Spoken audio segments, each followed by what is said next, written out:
Hello students, कैसे हो आप सभी लोग। मैं ललित सर स्वागत करता हूं आपका मेरे इस YouTube channel power of physics bye Lalit sir में। प्यारे बच्चों, अपन ने लास्ट लेक्चर में क्या देखा था?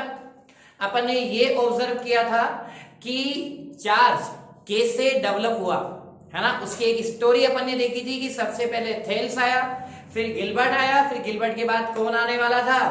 Benjamin Franklin. तो आज अपन देखने वाले हैं बेंजामिन फ्रैंकलिन के 6 एक्सपेरिमेंट कि कौन कौन से वो एक्सपेरिमेंट है जिनको लेके बेंजामिन फ्रैंकलिन बहुत एक्साइटेड था।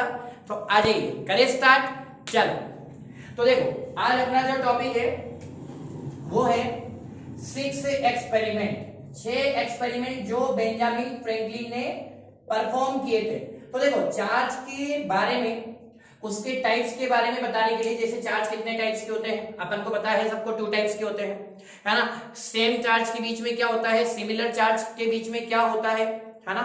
और जो डिसिमिलर चार्ज है, जिसे आप लाइक और अनलाइक चार्जेस बोलते हो, उनके बीच के नेचर को जस्टिफाई करने के लिए कौन आया? Benjamin Franklin. तो बेंजामिन फ्रैंकलिन ने 6 एक्सपेरिमेंट किए। तो 6 एक्सपेरिमेंट से सबसे फर्स्ट वाला एक्सपेरिमेंट उसने क्या किया? और आपको मैं बताऊं, जब मैं ये 6 के 6 एक्सपेरिमेंट समझा दूंगा ना, तो मेरा आंसर आपकी जुबान पर होगा। क्यों? क्योंकि आपको पता लग जाएगा कि सर कहना क्या चाह रहे हैं। अब देखो, जैसे मान लो मेरे पास ये एक सिल्क क्लॉथ है, दिख रहा है सबको? ठीक है, मेरे पास क्या है बेटा? ये एक सिल्क क्लॉथ है, दिख रहा है ना। और मेरे पास एक क्या है? ग्लास रोड है। तो बेंजामिन फ्रैंकलिन ने फर्स्ट एक्सपेरिमेंट में क्या किया कि एक ग्लास रोड को लिया और एक सिल्क क्लॉथ को लिया और दोनों को आपस में क्या कर दिया? रब कर दिया। तो रब करने से क्या प्रोड्यूस होगा बताओ? चार्ज प्रोड्यूस होगा कि नहीं होगा? होगा ना।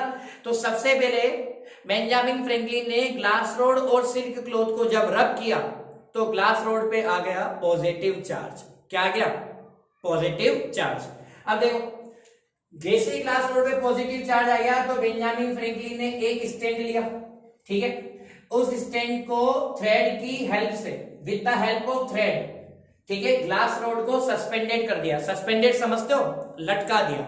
तो अपन क्या कर रहे हैं? ग्लास रोड को सिल्क क्लॉथ से रब कर रहे हैं। रब करने पर कौन सा चार्ज आ रहा है? पॉजिटिव। जो ग्लास रोड पे पॉजिटिव चार्ज आ रहा है उसको बेंजामिन फ्रैंकलिन ने किससे लटका दिया बेटा? एक थ्रेड से इसको क्या कर दिया? सस्पेंडेड कर दिया। अब ग्लास रोड पे कौन सा चार्ज आया बताओ? पॉजिटिव चार्ज आया। ध्यान रखना, यहाँ पे ग्लास रोड ए और यहाँ पर सिल्क क्लॉथ है। ये जो मैंने डिजाइन बनाई है ना, ये इस तरह से दिख रही है तुमको, ठीक है। ये अपने पास क्या है बेटा? Silk cloth. और ये अपने पास क्या है? ये अपने पास है ग्लास रोड। अब भाई साहब, बेंजामिन फ्रैंकलिन क्या कहते हैं कि एक ग्लास रोड से तो मजा नहीं आएगा। अट्रैक्शन और रिपल्शन का पता कब लगेगा? जब अनोदर में एक और ग्लास रोड लेकर जाऊं। तो उसने अनोदर ग्लास रोड को लिया और दोबारा सिल्क क्लॉथ से रब किया। रब करने पर ग्लास रोड पे क्या आ रहा है? Positive charge. अब तुम्हारे दिमाग में आ रहा होगा, सर जरूरी है कि पॉजिटिव ही है, नेगेटिव भी तो आ सकता है। बेटा ध्यान रखना, मैंने बताया था कि जिसके एटम के आउटर मोस्ट सेल में से इलेक्ट्रॉन पहले डोनेट हो जाएगा, चार्ज उस पर डेवलप होगा। तो इसके एटम पहले डोनेट करेगा, दैट मींस पॉजिटिव आएगा इसके अंदर, क्योंकि इलेक्ट्रॉन जब बाहर निकलता है तो किसी भी एटम पर पॉजिटिव आता है कि नहीं आता? आता है ना। तो अपने पास इस वाले जो ऑब्जेक्ट है उस पे पॉजिटिव आ गया। तो अनोदर ग्लास रोड को, ठीक है, अनोदर ग्लास रोड को जब मैं फर्स्ट वाली ग्लास रोड के पास लेकर जाऊंगा, है ना, जैसे इसके नियरेस्ट लेकर जाऊंगा तो अपन क्या देखते हैं? देखो, जैसे ही मैंने इसके नियरेस्ट लेकर गया, ये भी ग्लास रोड है, इस पे भी पॉजिटिव चार्ज है, तो इसको मैं इसके पास लेकर जाऊंगा तो आप देखोगे दोनों ग्लास रोड में क्या होता है? रिपल्शन। क्या फील होगा बेटा? कौन सा फोर्स फील होगा? रिपल्शन फोर्स फील होगा, ठीक है। ये अपने पास आपका फिगर फर्स्ट। अब उसके बाद क्या होता है? बेंजामिन फ्रैंकलिन ने ग्लास रोड और सिल्क क्लॉथ का एक्सपेरिमेंट कर लिया। फिर उसके बाद क्या करता है? उसने एक प्लास्टिक की रोड ली। अच्छा ध्यान रखना, हो सकता है कि प्लास्टिक की रोड की जगह आप कहीं बुक्स में, है ना, या फिर कहीं टीचर्स के लेक्चर्स में आप एबोनाइट की रोड सुनो। एबोनाइट भी एक हार्ड मेटल होता है, लाइक एज अ प्लास्टिक। तो एबोनाइट की रोड ले सकते हो, चाहे प्लास्टिक की ले सकते हो। तो बेंजामिन फ्रैंकलिन ने क्या करा? एक प्लास्टिक की रोड ली और उसको किससे रब किया? कैट्स फर। कैट्स फर का मतलब समझते हो? बिल्ली की खाल। आप कैट स्किन भी बोल सकते हो, ठीक है, कैट्स स्किन बोल दो, कैट्स फर बोल दो, है ना। तो प्लास्टिक की रोड को जैसे ही उसने कैट्स फर से रब किया तो प्लास्टिक की रोड पर आ गया नेगेटिव चार्ज। क्या आ गया? Negative charge. क्यों? क्योंकि प्लास्टिक के अंदर इलेक्ट्रॉन एफिनिटी ज्यादा होती है, वो उसकी गैरिंग जो पावर है इलेक्ट्रॉन की वो ज्यादा अच्छी होती है, और कैट्स पर इलेक्ट्रॉन इजीली डोनेट कर देता है ना। तो उसने क्या करा, एक प्लास्टिक की रोड ली और प्लास्टिक की रोड को एबोनाइट बोल सकते हो या प्लास्टिक बोल दो, है ना। प्लास्टिक की रोड को किससे रब किया? कैट्स पर। तो ध्यान रखना, ग्लास रोड को रब करेंगे सिल्क क्लॉथ, GS, है ना, ये ट्रिक याद रख लो। और प्लास्टिक की रोड को रब करेंगे किससे बताओ? कैट्स पर। तो GSPC, ग्लास रोड को सिल्क क्लॉथ से, प्लास्टिक की रोड को कैट्स पर से, है ना, इससे अपन रब करेंगे। तो प्लास्टिक की रोड को कैट्स पर से रब करने पर प्लास्टिक की रोड पे कौन सा चार्ज डेवलप हो गया? नेगेटिव। तो उसने क्या करा, नेगेटिव वाली रोड को, है ना, वही with the help of thread की हेल्प से इसको सस्पेंडेड कर दिया, यानी कि इसको लटका दिया। ठीक है। अब यहां पे ये अपने पास कौन सी चीज हो जाएगी बताओ? कैट्स फर। अच्छा, कैट्स फर बोल दो, चाहे कैट्स स्किन भी बोल सकते हो, है ना, बिल्ली की खाल। और यहाँ पे प्लास्टिक की रोड कैसी है? नेगेटिव। फिर अनोदर प्लास्टिक की रोड को दोबारा रब करके लेके आया तो दूसरी प्लास्टिक की रोड भी नेगेटिव ही हो जाएगी। तो नेगेटिव को जब फर्स्ट नेगेटिव वाली के पास लेकर जाएगा तो बताओ दोनों रोड्स के बीच में क्या होगा? रिपल्शन होगा कि नहीं होगा? इधर ग्लास रोड में पॉजिटिव पॉजिटिव के बीच में रिपल्शन हो रहा था, इधर नेगेटिव नेगेटिव के बीच में क्या हो जाएगा? रिपल्शन हो जाएगा। तो बेंजामिन फ्रैंकलिन ने क्या देख लिया कि भैया सेकंड वाले फिगर में और सेकंड वाले एक्सपेरिमेंट में भी रिपल्शन हो रहा है। अब बेंजामिन फ्रैंकलिन अंकल आ गया भैया डिप्रेशन में, अरे यार ये क्या हुआ, यहां पे रिपल्शन यहां पे रिपल्शन। तो उसने सोचा क्यों ना अब अपन, ठीक है, ग्लास रोड को और प्लास्टिक की रोड को एक साथ लेकर आते हैं। तो ग्लास रोड और प्लास्टिक की रोड को जैसे ही वो एक स्टैंड पर लेकर आया तो सबसे पहले उसने ग्लास रोड को सस्पेंडेड कर दिया, देन आफ्टर प्लास्टिक की रोड को भी उसने सस्पेंडेड कर दिया। तो उस कंडीशन में उसने देखा कि दो डिफरेंट चार्जेस, यानी कि पॉजिटिव चार्ज और नेगेटिव चार्ज, दोनों एक दूसरे को क्या कर रहे हैं? अट्रैक्ट कर रहे हैं। तो उसने दिमाग लगा लिया कि भाई दो अपोजिट चार्ज के बीच में क्या हो रहा है? अट्रैक्शन हो रहा है। लेकिन ये कौन सा एक्सपेरिमेंट? थर्ड वाला एक्सपेरिमेंट। तो बेंजामिन फ्रैंकलिन को अपना जवाब तो मिल ही चुका था, है ना, उसको ये चीज समझ में आ गई थी कि सिमिलर चार्ज के बीच में रिपल्शन हो रहा है और जो डिसिमिलर चार्ज है उनके बीच में अट्रैक्शन हो रहा है। लेकिन उसके बाद फिर बेंजामिन फ्रैंकलिन ने बोला कि क्यों ना 3 एक्सपेरिमेंट और किए जाए ताकि और क्लैरिफिकेशन मिल जाए। तो उसके बाद आफ्टर देन क्या हुआ, बेंजामिन फ्रैंकलिन ने एक प्लास्टिक की रोड ली, है ना। अब मुझे एक बात बताओ, जो बेंजामिन फ्रैंकलिन प्लास्टिक की रोड लेगा वो नेगेटिव होगी कि पॉजिटिव होगी? नेगेटिव ही होगी ना, क्योंकि अपन को ये चीज क्लियर है कि प्लास्टिक की रोड को किससे रब करके लेकर आएगा? वो चार्ज करके लेकर ही आएगा ना, कैट्स पर से। तो बेंजामिन फ्रैंकलिन ने एक प्लास्टिक की रोड ली और ये आपका एनसीईआरटी वाला एक्सपेरिमेंट है ना। एनसीईआरटी में 6 एक्सपेरिमेंट डिस्कस कर रखे, ठीक है बेटा। प्लास्टिक की रोड अपने पास नेगेटिवली चार्ज, कोई डाउट? इससे उसने किसको टच कर दिया? इसने टच किया पॉजिटिव पिथबॉल को। किसको टच किया? पॉजिटिव पिथबॉल को। अब तुम बोलोगे सर पिथबॉल क्या होती है? ध्यान रखना बेटा, जैसे मेटल्स की जो छोटी छोटी जो बॉल्स होती है उनको हम पिथबॉल्स बोलते हैं, ठीक है। जैसे आपने देखा होगा साइकिल्स वगैरह होती है ना, कोई भी अपने पास इंस्ट्रूमेंट है उसमें बारीक बारीक छर्रे होते हैं, नाम सुना है कभी? छर्रे, like as a small metal balls. तो उसने क्या करा कि प्लास्टिक की रोड से, है ना, सुनना, प्लास्टिक की रोड से पॉजिटिवली जो है वो पिथबॉल उसने कनेक्ट कर दी। तो पॉजिटिव पिथबॉल जैसे उसने कनेक्ट करी तो बेंजामिन फ्रैंकलिन ने देखा कि पॉजिटिव पॉजिटिव को क्या कर रही है? रिपेल कर रही है। लेकिन इनका रिपल्शन इतना ज्यादा नहीं होता। मजा पता है किस चीज का आता है? ये वाला नेगेटिव भी इस वाले पॉजिटिव को अपनी तरफ खींचेगा, ये वाला नेगेटिव भी इस वाले पॉजिटिव को अपनी तरफ खींचेगा। तो ये दोनों एक दूसरे को अपनी तरफ खींचेंगे तो रिपल्शन बढ़ेगा कि नहीं बढ़ेगा? बढ़ेगा ना। तो अब तुम्हारे दिमाग में आएगा सर क्या पिथबॉल पॉजिटिव नेचर की ले सकते हैं क्या? नहीं बेटा, पिथबॉल अपन नेगेटिव नेचर की भी ले सकते हैं। तो नेक्स्ट वाले एक्सपेरिमेंट में प्लास्टिक की रोड की जगह सेम एक्सपेरिमेंट इसने रिपीट किया, किसके साथ? ग्लास रोड के साथ। किसके साथ बेटा? ग्लास रोड के साथ इसने एक्सपेरिमेंट किया। ग्लास रोड कौन सी थी? ये एक ग्लास रोड लेकर आया। अब आप खुद ही सोचो ग्लास रोड पे कौन सा चार्ज होगा, पॉजिटिव चार्ज होगा। इससे उसने कौन सी पिथ बॉल को कनेक्ट कर दिया, नेगेटिव जो है वो वाली पिथ बॉल को कनेक्ट कर दिया। तो पॉजिटिव पिथ बॉल को कनेक्ट किया कौन सी रोड से, प्लास्टिक रोड से। इनको क्या बोलते हैं बेटा, स्मॉल मेटल्स बॉल बोल दो या पिथ बॉल्स बोल दो, ठीक है। ऐसे प्लास्टिक रोड की जगह इधर कौन सी रोड है, ग्लास रोड। ग्लास रोड से किसको कनेक्ट किया, पिथ बॉल को। कौन सी पिथ बॉल है ये, नेगेटिव पिथ बॉल है, ठीक है। तो इन दोनों के बीच में भी क्या देखा उसने कि रिपल्शन हो रहा है। फिर वही बुरा बनती दिमाग में कि भैया इधर रिपल्शन इधर रिपल्शन, तो अब क्या करते हैं, उसने एक न्यूट्रल रोड ले ली। उसने बोला भैया ऐसा है, ये रोड तो मैं न्यूट्रल ले लेता हूं, ना तो प्लास्टिक की और ना ही ग्लास की। और इस न्यूट्रल रोड से उसने दो पिथ बॉल कनेक्ट कर दी। एक पिथ बॉल कौन से नेचर की, पॉजिटिव नेचर की, और वो कौन सी पिथ बॉल थी, यानी कि वो उस पिथ बॉल को लेकर आया जो ग्लास रोड से टच की हुई थी, ठीक है। सुनना, जो ग्लास रोड से टच की हुई थी अपने पास पिथ बॉल, एक तो वो वाली है माइनस, और जो प्लास्टिक रोड से टच की हुई है एक वो है प्लस। तो सबसे पहले क्या करा, वो दो पिथ बॉल्स को लेकर आया। जो प्लास्टिक रोड से टच पिथ बॉल है पॉजिटिव नेचर की, और जो ग्लास रोड से टच पिथ बॉल है नेगेटिव नेचर की। तो दोनों नेचर की पिथ बॉल को, है ना, यहां पर जैसे ही वो लेकर आया, ठीक है, this pith ball touched with plastic rod and this pith ball touched with glass rod. तो उसने देखा दोनों पिथ बॉल्स एक दूसरे को क्या कर रही हैं, अट्रैक्ट कर रही हैं। तो बेंजामिन फ्रैंकलिन को क्लियर हो गया, तुम्हें भी क्लियर हो गया होगा कि हो क्या रहा है, ठीक है। तो बेंजामिन फ्रैंकलिन ने इसके बाद 3 स्टेटमेंट दिए। अब वो 3 स्टेटमेंट कौन कौन से थे, उसने पूरा ऑब्जर्वेशन कर लिया।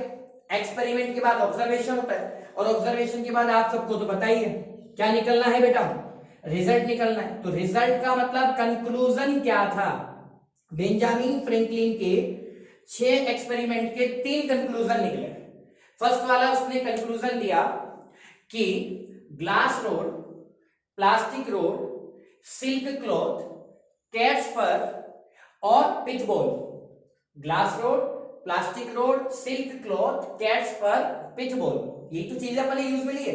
तो बेंजामिन फ्रैंकलिन बोला कि भाई सारी की सारी जो थिंग्स हैं, जितनी भी चीजें हैं, सब स्टार्टिंग में न्यूट्रल थी, लेकिन आफ्टर रबिंग इन पर क्या प्रोड्यूस हो गया, चार्ज प्रोड्यूस हो गया। यानी रब करने से ही इन पर क्या आता है, चार्ज आता है। तो चार्ज प्रोड्यूस हो गया उन ऑब्जेक्ट पे, ये किसने बताया, बेंजामिन फ्रैंकलिन ने। फिर उसके बाद उसने सेकंड क्या दिया, उसने बोला चार्ज 2 टाइप्स के होते हैं, जिसको रेस्पेक्टिवली क्या बोलते हैं, पॉजिटिव चार्ज और नेगेटिव चार्ज, है ना। पॉजिटिव और नेगेटिव चार्ज उसको बोला जाता है। और एक थर्ड नेचर का चार्ज जो होता है जिसको हम बोलते हैं न्यूट्रल चार्ज, ठीक है। न्यूट्रल का मतलब है नो चार्ज, उस पर चार्ज की वैल्यू नहीं होगी, क्लियर। कोई भी ऑब्जेक्ट अगर न्यूट्रल है दैट मीन्स उसका मास तो है बट उस पर चार्ज अवेलेबल नहीं होगा।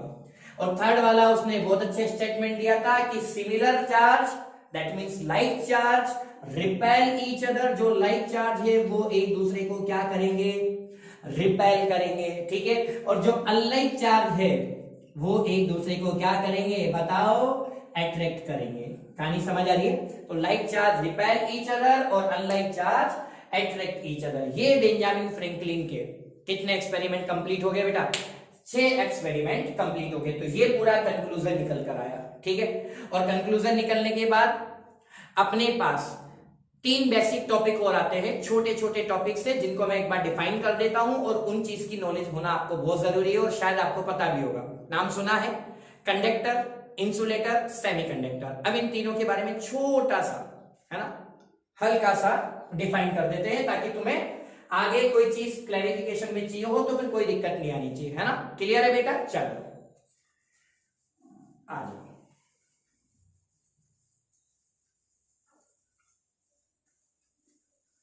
बेटाओं पढ़ना स्टार्ट कर दो, क्योंकि देखो मैं तुम्हारे लिए डेली लेक्चर्स डाल रहा हूं, है ना। और मेरी कोशिश पता है क्या रहेगी कि एनसीईआरटी के टॉपिक टू टॉपिक सारे कवर किए जाए, चैप्टर 1 to लेके चैप्टर 14 तक पूरा। जो टॉपिक रिड्यूस हो चुके हैं अपन उनको डिस्कस नहीं करेंगे, है ना। अकॉर्डिंग टू सिलेबस ही मेरा पूरा ये चलने वाला है। यूट्यूब का जो आपका प्लेटफॉर्म है इसमें कोई भी स्टूडेंट्स जिनको ये लगता है सर ये टॉपिक्स हमने नहीं पढ़ा ऑफलाइन भी, तो वो ऑनलाइन इस चीज में से आराम से पढ़ सकता है, अपने डाउट्स क्लियर कर सकता है। ठीक है, चलो बेटा अब अपने पास आ जाओ, अपन स्टार्ट करते हैं 3 इंपॉर्टेंट डेफिनेशंस, है ना। 6 एक्सपेरिमेंट तो अपने कंप्लीट हो गए। अब आ जाओ भैया 3 इंपॉर्टेंट डेफिनेशंस कौन कौन सी हैं। वैसे तो सबको पता है लेकिन फिर भी डिस्कस करेंगे, है ना, क्योंकि वैसे ये सेकेंड या थर्ड चैप्टर में दोबारा घूम फिर आएंगी, तो बेटा पहले से ब्लड डोनेट कर देना ताकि बाद में चीजें नहीं होंगी। क्लियर, चलो भाई थोड़ा सा पानी वानी पी लें।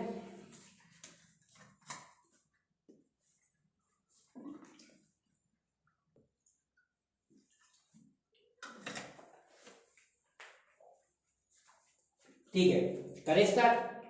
चलो भाई अब सुनो, अपने पास 3 इंपॉर्टेंट डेफिनेशन में फर्स्ट डिस्कशन जो होगा वो होगा कंडक्टर का। अब देखो कंडक्टर के बारे में अगर अपन बात करें तो कंडक्टर के बारे में आप क्या जानते हैं। देखो कंडक्टर क्या होता है, मैं आपको बता दूं, एक ऐसा सब्सटेंस जो इलेक्ट्रिक चार्ज को फ्लो कर सकता है। आपने शायद सुना होगा कि जो इलेक्ट्रिसिटी को कंडक्ट कर सकता है उसे कंडक्टर कहते हैं, है ना, ज्यादातर यही समझाया जाता है, पर मैं इसको थोड़ा सा एक और टॉप पॉइंट पे लेके जाता हूं। देखो कंडक्टर में 3 चीजें अपने माइंड में रख लो। ऐसी डिवाइस जिसमें फ्री इलेक्ट्रॉन्स अवेलेबल होते हैं, क्या अवेलेबल होंगे, फ्री इलेक्ट्रॉन्स अवेलेबल होंगे, उसे कंडक्टर बोलेंगे। अब आप सोचो जब फ्री इलेक्ट्रॉन्स अवेलेबल होंगे तो वो इलेक्ट्रिसिटी कंडक्ट कर सकते हैं क्या, 101%। तो वो इलेक्ट्रिसिटी को क्या करेंगे, फ्लो करेंगे। फ्लो का मतलब फ्लो किसका होता है हमेशा, आपको एक चीज क्लियर है, चार्जेस का। तो बेटा ऐसे सब्सटेंस जो चार्जेस को फ्लो कर सकते हैं और उस फ्लो होने की वजह से क्या प्रोड्यूस होती है, इलेक्ट्रिसिटी प्रोड्यूस होती है, उन अपन सब्सटेंस को क्या बोलते हैं, कंडक्टर बोलते हैं। ठीक है, जैसे कॉपर हो गया, एल्यूमिनियम हो गया, अर्थ भी एक कंडक्टर है, ह्यूमन बॉडी अपनी बॉडी भी क्या है, एक कंडक्टर है ना। झटके तो तुम्हें भी लगते हैं ना, लेकिन इसमें सबसे बेस्ट कंडक्टर कौन सा होता है, सबसे बेस्ट कंडक्टर शायद आपने सुना होगा सिल्वर होता है। अब कई बच्चे पूछ लेते हैं कि सर क्यों होता है, तो बेटा सबसे बेस्ट कंडक्टर सिल्वर इसलिए होता है क्योंकि इसका जो रेजिस्टेंस है ना, वो सबसे कम होता है। एक रिलेशन होता है, शायद आपको बता देता हूं कि resistance is inversely proportional to conductivity. Resistance conductivity के इनवर्सली प्रोपोर्शनल, दैट मींस जिसका रेजिस्टेंस कम होगा उसकी कंडक्टिविटी बेस्ट होगी। इसलिए सबसे बेस्ट कंडक्टर अपन ने किसको माना है बेटा, सिल्वर को माना है। क्लियर है ये चीज, चलो तो कंडक्टर अपने पास क्लियर हो गया। सेकेंड एक कैटेगरी आती है, एक कैटेगरी क्या आती है, वो आती है इंसुलेटर, है ना। अच्छा आगे जाओगे ना जब आप केमिस्ट्री में तो इसको अलग तरीके से पढ़ोगे, है ना। आपको 2 वैलेंस बैंड बताए, मतलब 2 बैंड बताए जाएंगे, एक वैलेंस बैंड होता है, एक कंडक्शन बैंड होता है, ठीक है, वीबी बैंड होता है और एक सीबी बैंड होता है। वैलेंस बैंड और कंडक्शन बैंड, जब दोनों के बीच में एनर्जी गैप नहीं होता, दोनों एक दूसरे से बिल्कुल ओवरलैप होते हैं, चिपके हुए रहते हैं या फिर ओवरलैप होते हैं, तो उस कंडीशन में इलेक्ट्रॉन्स इजीली, है ना, वैलेंस बैंड से कंडक्शन बैंड में चला जाता है, वीबी टू सीबी मूव हो जाता है, तो उस कंडीशन में उसको कंडक्टर बोला जाता है। एक तरीका ये भी हो सकता है। अब अपन आगे आ जाते हैं इंसुलेटर। अब इंसुलेटर की अगर अपन बात करें तो बेटा इंसुलेटर क्या होता है, इंसुलेटर वो होता है जिसका एनर्जी गैप बहुत ज्यादा होगा, यानी कि आप चाहोगे ना तो भी इलेक्ट्रॉन्स, देखो 2 चीजें होती है इलेक्ट्रॉन्स में। देखो इलेक्ट्रॉन्स का अपना नेचर होता है, जैसे रैंडम इलेक्ट्रॉन्स होते हैं, फ्री इलेक्ट्रॉन्स, वो इधर से उधर मूव करते हैं। कहां मूव करेंगे, इलेक्ट्रिक फील्ड की अपोजिट डायरेक्शन में। इलेक्ट्रिक फील्ड होता है पॉजिटिव टू नेगेटिव, इलेक्ट्रॉन जाएंगे नेगेटिव टू पॉजिटिव। ठीक है, कहानी समझ आ रही। तो इलेक्ट्रिक फील्ड की अपोजिट डायरेक्शन में इलेक्ट्रॉन्स मूव करेंगे, जब वो मूव करेंगे तो उस कंडीशन में वो होंगे फ्री इलेक्ट्रॉन्स। अब कई बार मान लो मुझे नंबर ऑफ इलेक्ट्रॉन्स ज्यादा मूव कराने, तो बेचारों को मैं क्या कर दूंगा, माचिस लगा दूंगा नीचे से। ठीक है, इसका मतलब क्या, इलेक्ट्रॉनों को कपकपी छूट गई क्योंकि हमने टेम्परेचर दे दिया। टेम्परेचर देते इलेक्ट्रॉन की हीट एनर्जी इंक्रीज हो जाएगी, हीट एनर्जी इंक्रीज हो जाएगी तो वाइब्रेशंस इंक्रीज हो जाएंगे, जिससे उनकी काइनेटिक एनर्जी बढ़ जाएगी। तो काइनेटिक एनर्जी इंक्रीज होते ही इलेक्ट्रॉनों का मूवमेंट बढ़ जाएगा, तो कंडक्टिविटी फ्लो होगी, इलेक्ट्रिसिटी फ्लो होगी ना। और एक तरीका क्या है कि आप कितना भी टेम्परेचर दे दो, इलेक्ट्रॉन अपने वैलेंस बैंड को छोड़ के कंडक्शन बैंड में जाना ही नहीं चाहता। समझ रहे हो, मतलब इलेक्ट्रॉन मूव ही नहीं कर रहा, जंप ही नहीं कर पा रहा। दैट मीन्स जब इलेक्ट्रॉन का मूवमेंट नहीं होता है ना, जैसे मान लो तुम्हें एक एग्जांपल लेता हूं, सबसे बेस्ट इंसुलेटर किसको माना जाता है, डायमंड को। क्यों, क्योंकि आपने सुना होगा कार्बन अपनी चारों वैलेंसी पूरी कर लेता है, इलेक्ट्रॉन बिल्कुल टाइट बाउंडेड होते हैं, टाइट बाउंडेड होते हैं तो उनको ब्रेक करना पॉसिबल नहीं है। That means no free electrons to move, है ना। या फिर आप बोल सकते हो no electrons are free to move, कोई भी इलेक्ट्रॉन्स उसमें मूव करने के लिए फ्री नहीं है। जब इलेक्ट्रॉन्स फ्री नहीं है तो कंडक्टिविटी कैसे काम करेगी भाई, इलेक्ट्रिसिटी कैसे फ्लो होगी। तो दैट मींस इंसुलेटर वो सब्सटेंस होते हैं जिसके अंदर फ्री इलेक्ट्रॉन्स अवेलेबल नहीं होंगे। तो जिसके अंदर फ्री इलेक्ट्रॉन्स अवेलेबल नहीं होंगे वो आपके इंसुलेटर होंगे, ठीक है। अच्छा, दूसरी चीज ये है कि इसमें फ्री इलेक्ट्रॉन्स अवेलेबल है, इसमें free electrons are not available, है ना। या नोट लिख दो, या फिर मैंने यहाँ पे भी साइन लगा दिया था कि फ्री इलेक्ट्रॉन्स अवेलेबल नहीं होंगे, है ना। इलेक्ट्रिसिटी का फ्लो होगा क्या, नहीं होगा। दैट मींस उसमें किसी भी टाइप का चार्ज फ्लो नहीं होता। अच्छा, कई बच्चों के मन में डाउट आता है, सर क्या इंसुलेटर पे चार्ज आ सकता है क्या? बिल्कुल आ सकता है बेटा। मैंने आपको बताया था कि मान लो किसी स्केल को आप है ना अपने बालों से रब करोगे, ड्राई हेयर से, उसको बिट्स ऑफ पेपर, छोटे छोटे कागज के टुकड़ों के पास लेकर जाओगे तो वो उससे अट्रैक्ट होकर चिपक जाएंगे। लेकिन जितने स्केल वाले पार्ट को आप रब करोगे ना, चार्ज केवल उसी पे आएगा। चार्ज प्रोड्यूस होता है बट फ्लो नहीं होता, समझ रहे हो ना। चार्ज क्या होता है, प्रोड्यूस होता है बट फ्लो नहीं होता। ये होता है इंसुलेटर, है ना। बेस्ट इंसुलेटर बता ही दिया मैंने तुमको, डायमंड होता है। और कभी कभी इसका एनर्जी गैप पूछ लिया जाता है, तो एनर्जी गैप जो होता है वो 6 इलेक्ट्रॉन वोल्ट से ज्यादा होता है ना। और इसका एनर्जी गैप तो होता ही नहीं है, इसमें तो इजीली इलेक्ट्रॉन जंप कर जाते हैं। जब इजीली इलेक्ट्रॉन जंप करेंगे तो उनको तो मजा आएगा विचारों को।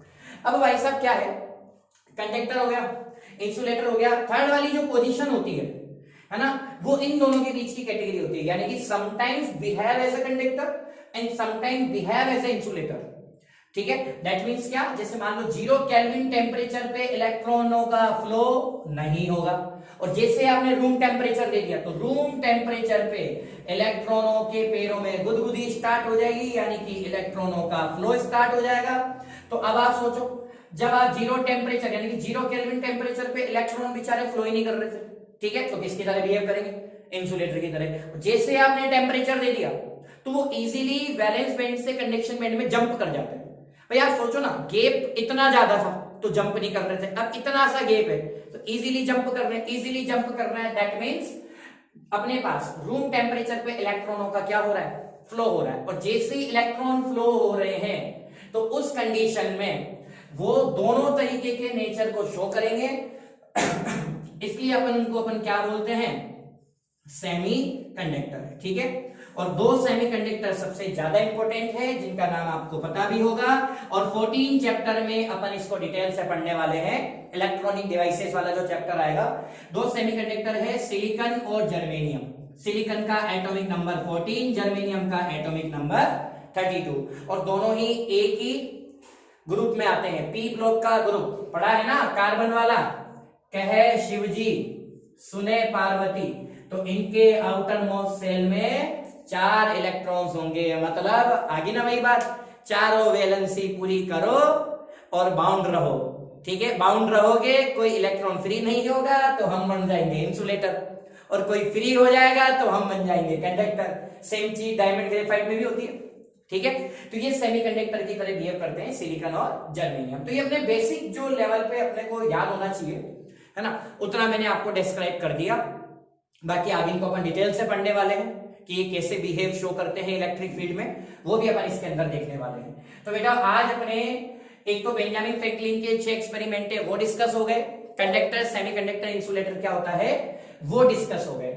नेक्स्ट वाला जो अपना टॉपिक चलेगा वो चलेगा basic properties of electric charge, ठीक है। 2 टॉपिक आपके रिमूव हो चुके हैं, मैं आपको एक बार समझा देता हूं। एक तो हो गया GLE, गोल्ड लीफ इलेक्ट्रोस्कोप, और एक हो चुका है चार्जिंग बाय इंडक्शन। तो चार्जिंग बाय इंडक्शन, क्योंकि आपने अभी 2 देख लिया, चार्जिंग बाय फ्रिक्शन देखा है, फ्रिक्शन का मतलब समझ गए ना, तो 2 चीजों को रब करने से जो चार्ज आता है। तो गोल्ड लीफ इलेक्ट्रोस्कोप है ना, एक ऐसी डिवाइस होती है जो चार्ज की प्रेजेंस का, उसके मैग्नीट्यूड का पता लगाती है। तो गोल्ड लीफ इलेक्ट्रोस्कोप एक चार्जिंग बाय इंडक्शन, मतलब किसी चीज को हम टच भी ना कराएं, without any touch opposite type of nature के चार्ज प्रोड्यूस करना किसी भी डिवाइस पे। तो 2 टॉपिक आपके रिमूव हो चुके हैं, इसलिए अपन इसके जस्ट नेक्स्ट वाला टॉपिक डिस्कस करेंगे अगली क्लास में, और वो अपना होगा कौन सा, basic properties of electric charge. पूरी प्रॉपर्टीज, 4 प्रॉपर्टीज होती है, चारों प्रॉपर्टीज में इसको डिस्कस क्वेश्चन में करूंगा, ठीक है, नेक्स्ट लेक्चर में। बहुत है आज के लिए। हाँ भाई, थोड़ा थोड़ा चलते रहना चाहिए, है ना। तो प्यारे बच्चों, वीडियो को लाइक, शेयर और सब्सक्राइब करना ना भूले। बस इसी तरह आपका साथ और प्यार बना रहे। चलते हैं, नेक्स्ट वीडियो में मिलेंगे। जय हिंद, जय भारत।